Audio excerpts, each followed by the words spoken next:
লাল jumpsuit, ডালি mask এবং বেলা চাও সবকিছু যেন আবারও ফিরছে নতুন ইঙ্গিতে। নেটফ্লিক্সের রহস্যময় ঘোষণার উত্তেজনায় ভাসছেন মানি হাইস্ট ভক্তরা। নতুন মিশন নাকি পুরনো দলের প্রত্যাবর্তন, কিছুই এখনো স্পষ্ট নয়। আর শেষে সেই বার্তায় কৌতূহল বাড়াচ্ছে। চেষ্টা করব দাদা, আসতেছি।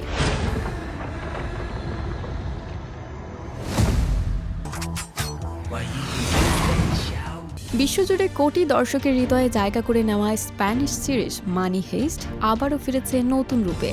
লাল জাম্পস্যুট, ডালি মাস্ক আর বেলা চাওয়ের সেই পরিচিত আবহ যেন আবারও তৈরি করেছে নতুন উত্তেজনা।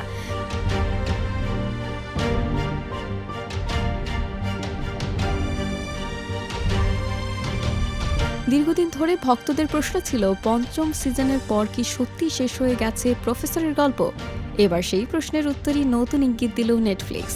সম্প্রতি সামাজিক যোগাযোগ মাধ্যমে the world of money heist continues শিরোনামে টিজার প্রকাশ করে নেটফ্লিক্স।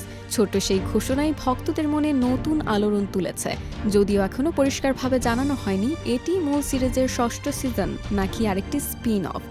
তবে এটুকু নিশ্চিত, মানি হাইস্টের দুনিয়া এখানেই থেমে থাকছে না।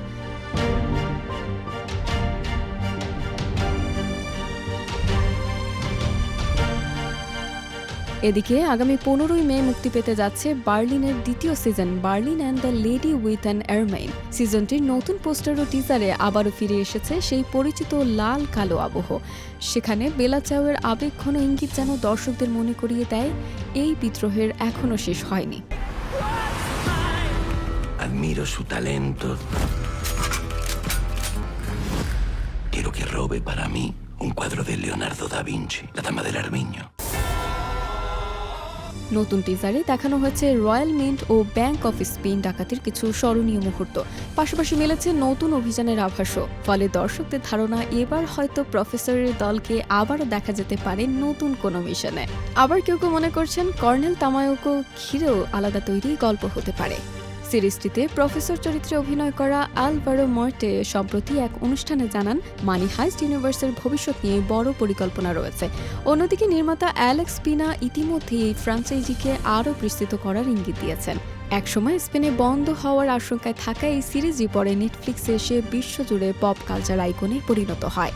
এরপরে এসেছে স্পিন অফ, ডকুমেন্টারি, এমনকি কোরিয়ান সংস্করণও। আর এখন নতুন ঘোষণার পর আবারও আলোচনার কেন্দ্রে উঠে এসেছে মানি হাইস্ট।